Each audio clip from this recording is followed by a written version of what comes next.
Todd is going to serve as the board member on scene, the spokesperson for this investigation. All of the board members will be here. We have Vice Chairman Alvin Brown, Member Mike Graham, who lived in Wichita for 20 years, and we also have Member Tom Chapman. The NTSB's headquarters is just a mile from here, and so it's an on-deck event. And we're here to assure the American people that we are going to leave no stone unturned in this investigation. We are going to conduct a thorough investigation of this entire tragedy, looking at the facts. Now, with that, I want to level set. When we go to the scene, and we were here last night, we allow the responders to do their important safety mission, which in this case was search and rescue and recovery. We stand back to allow them to do their important safety mission. And so this, for us, is our first full day on scene with our entire crew coming together. We have about nearly 50 people on scene, and in addition to our resources back at headquarters in our labs and throughout the agency. So with that said, we are not going to get into specific facts in this press conference. I want to level set here. We're going to get into our investigative process. As we are able to confirm factual information, we will provide that. I do want to say this is a whole of government effort. I was able to brief, along with others, the President of the United States and the Vice President this afternoon. I want to thank them for their leadership, for their tremendous, and for the responders that are on scene doing an important mission. I also want to thank Secretary Sean Duffy, who I was communicating with early on after we first got word of this tragedy. We've been working together throughout the day, along with his team at the DOT and within FAA. Also integral in working with us today, Chris Rochelot, the acting administrator of the Federal Aviation Administration. We've heard from many members of Congress on both sides of the aisle, and so I will say this is a tremendous, one more time, whole of government effort. I also want to take a moment and thank the many, many responders that have been on scene. It has been an incredible effort. And I will have a full list that I will provide, that we will provide tomorrow, but I do want to thank them for all their work. With that, I'm going to turn it over to Member Inman for additional remarks.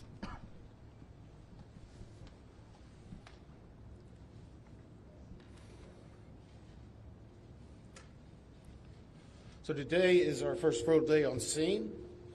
Our investigative team will be on scene as long as it takes in order to obtain all of the perishable evidence and all of the fact-finding that is needed, but why it happened, and to recommend changes to prevent it from happening again. Since we're just beginning our investigation, we don't have a great deal of information to share right now. We will keep you informed by giving regular updates as we learn more. Our intention is to have a preliminary report within 30 days, and the final report will be issued once we've completed all of our fact-finding and investigation. Now, we will not be determining the probable cause of the accident while we are here on scene, nor will we speculate about what may have caused this accident. Today, we will be going and having an organizational meeting and establishing our parties to our investigation. We currently have the following parties that are already identified: PSA Airlines, GE Aerospace, Sikorsky, FAA, NACTA, which represents the air traffic controllers, ALPA, which represents the pilots, Army, AFA, which represents the flight attendants. The Transportation Safety Board of Canada will be an accredited representative under Annex 13 of ICAO, They will be supplemented by MHIRG as a technical advisor. They were previously known as Bombardier.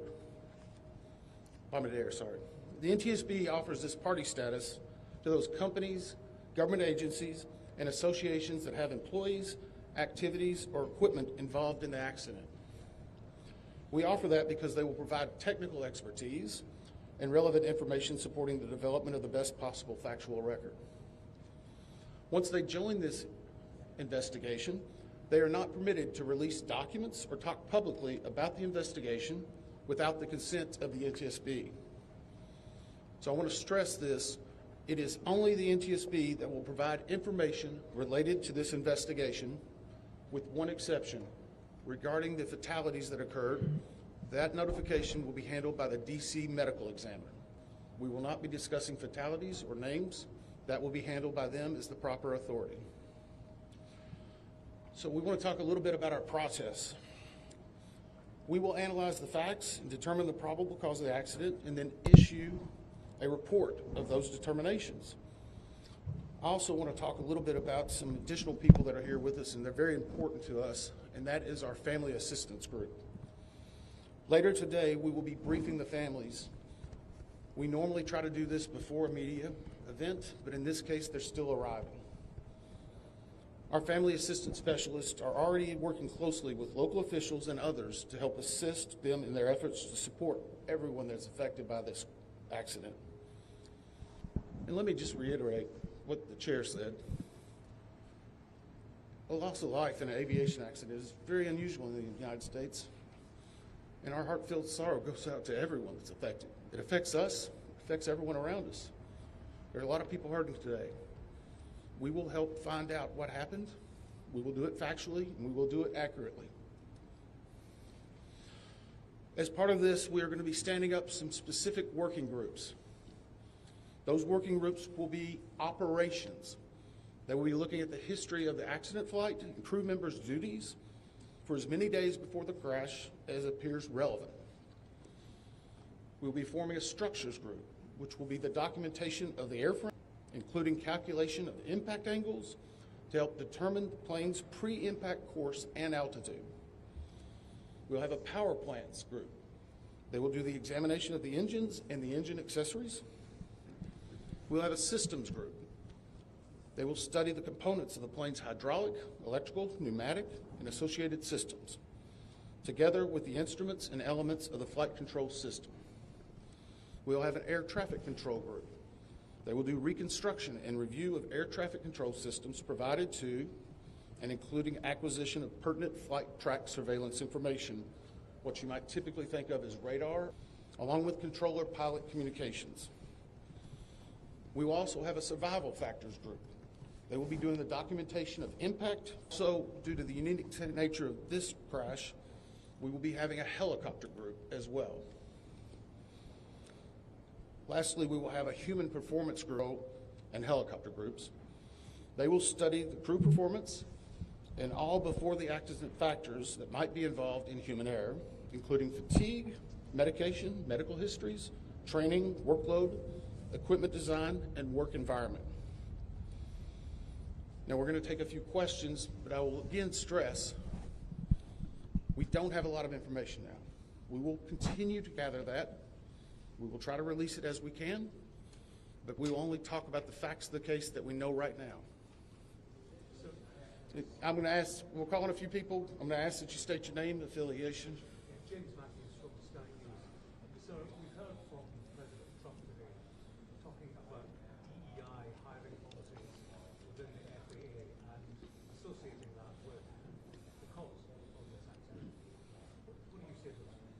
Well, unfortunately, I didn't hear the remarks. I was briefing House and Senate members, but I believe, Chair, would you like to take that? As part of any investigation, we look at the human, the machine, and the environment. So we will look at all the humans that were involved in this accident. Again, we will look at the aircraft, we will look at the helicopter, we will look at the environment in which they were operating in. That is standard in any part of our investigation. I'll turn it back. Chair, can I ask you, has the flight data recorder been recovered yet? And what is the difficulty in in a water disaster like this, which presents a very difficult environment for your investigators and the people out of the water?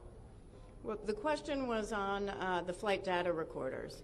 And we have not recovered the flight data recorders yet. We know they're there. They are underwater. This is not unusual for the NTSB.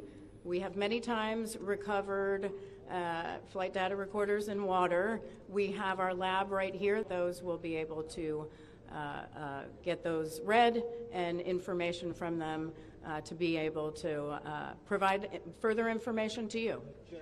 I'm going to turn it back over to Member Inman.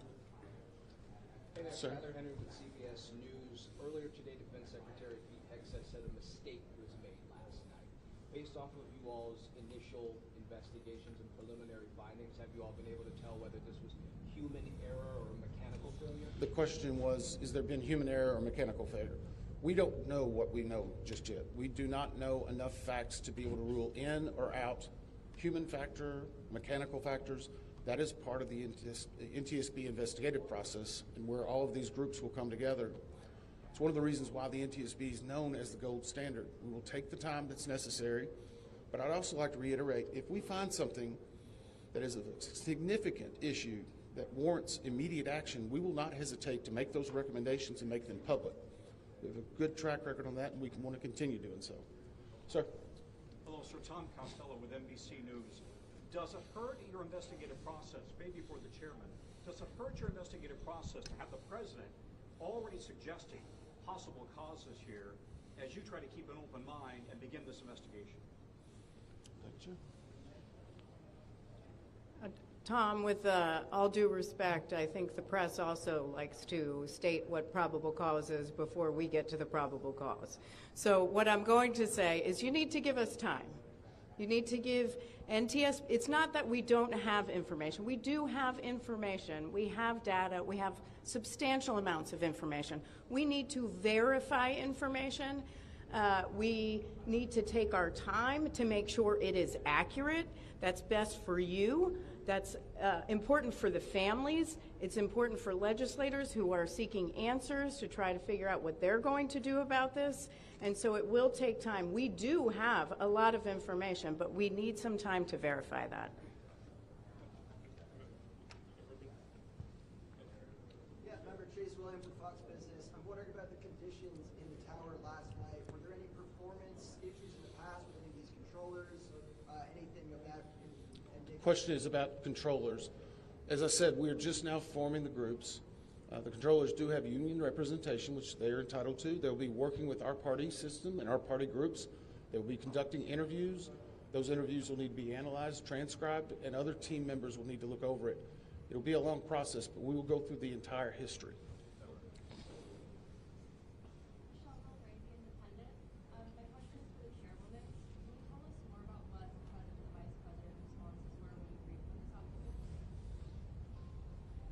Sure. So the question was about my briefing for the president and the vice president. As is standard, we offer briefings on our process and what we know, and this was a briefing with the president and vice president and with Secretary Duffy and Secretary Hegseth and also the acting administrator of the FAA. There was discussion on what we know so far and our process, and that was about it.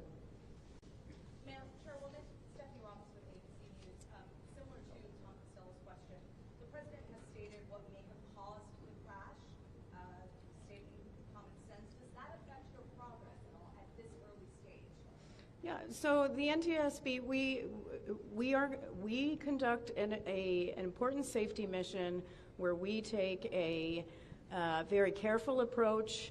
I'm sorry, the question was on speculating during investigations, which is we often hear about. What I will say is we look at facts on our investigation, and that will take some time.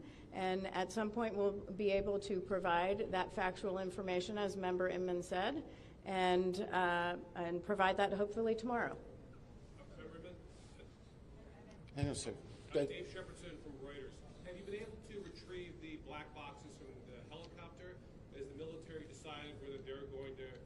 reviewed those with the NTSB? And what about the ATC tapes? Have you guys been up? So the black boxes, which are referred to as black boxes, which are typically orange, we have not recovered any of the boxes involved yet.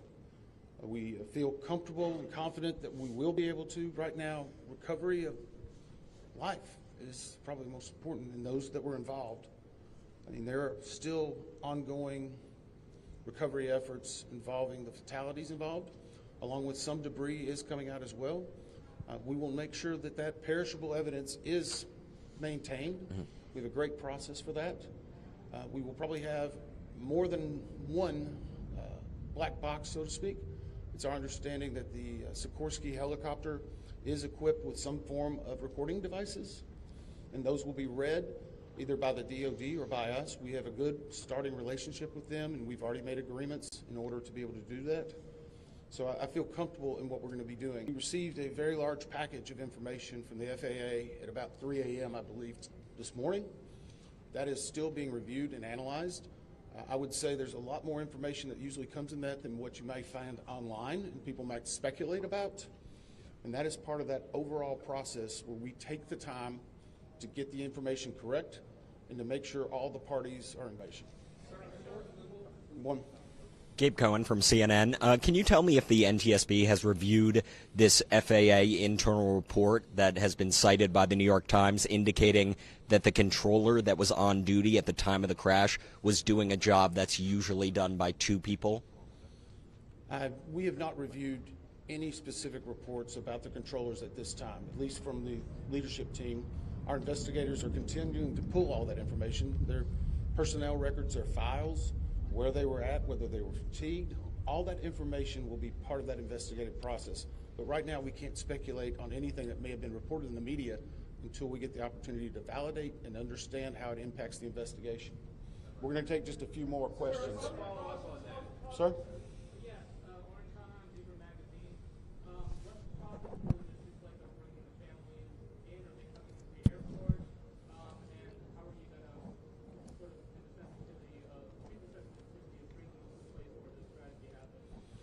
So the question is about the families, and many of those families are from the commercial crash. There is a family assistance facility in Bethesda, Maryland. They've already been working on that, standing it up. Our team from our disaster assistance team has also been coordinating with them. We plan on briefing them. It is customary that at some point, if the families wish to go to part of the accident site, that we would arrange such a thing. But it will only be when we know that it's safe, we have the correct perishable evidence, and we can do it in the proper modesty that should be for those family members. It will be a little bit of a process, but it will take some time. Sir, to follow up on the air traffic control. No. Sir, or are you? I know that Marielle Carter with DC News now. We've heard from some witnesses that they saw people able to come down the slides of the plane. Is there any indication that people made it off the plane if they are? Well, again, we will not speak to the fatalities. The D.C. medical examiner will, but I think the D.C. fire chief this morning very succinctly said correctly that we believe there are no survivors. Last question. So, hang on one second. Right now, we're going through the debris fields. Nothing we've seen would indicate that maybe slides or chutes were deployed. It was a very quick, rapid impact. But we've seen nothing in that regard. Jeff Cook, ABC News. Go ahead. Jeff Cook, ABC News. What do you know about the altitude of the helicopter at the moment of impact? And can you talk about the procedures for such helicopters in that area? The question was about the helicopter procedures. And in D.C., it's kind of a unique environment. We've been getting briefed more and more by the FAA. I'm not an air traffic control specialist, but they're actually helicopter zones, if you will, or tracks. And this one was transiting, I believe, from track 1 to 4 as part of their normal procedure. If you live in D.C., you see a lot of helicopters going down into this area. So there's a very well-defined altitude. Until we get the additional information, we can't validate or basically corroborate any of that until we get more of the electronic data and the data that's on the plane. I do want to clarify one question that also came about cell phones. You know, in today's age and time, a lot of electronics and other devices do contain a lot of different information. We've found on a number of our accidents that we actually are notifying that made sense that. As part of our process, we will obviously treat all of the effects of the deceased with dignity. We are already starting to pull that information together. If we feel that it's necessary to find or pull some of that information, we will work with the families and make sure we do it in a manner that's respectful for them and their privacy. But right now, we don't have any plans specifically on that amount, on that area until we need to. Thank you very much. Thank you very much.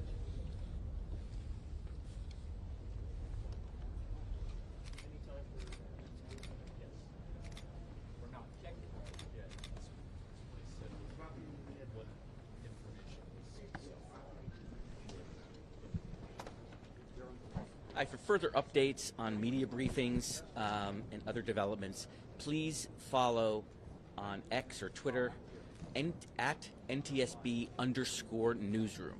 That's where press briefings will be announced. If it's not announced on NTSB Newsroom, that means we are not having one. Oftentimes there are other press conferences during the day, but only NTSB press conferences will be announced on at you. As far as we know, this will be the location for the briefings tomorrow, at least.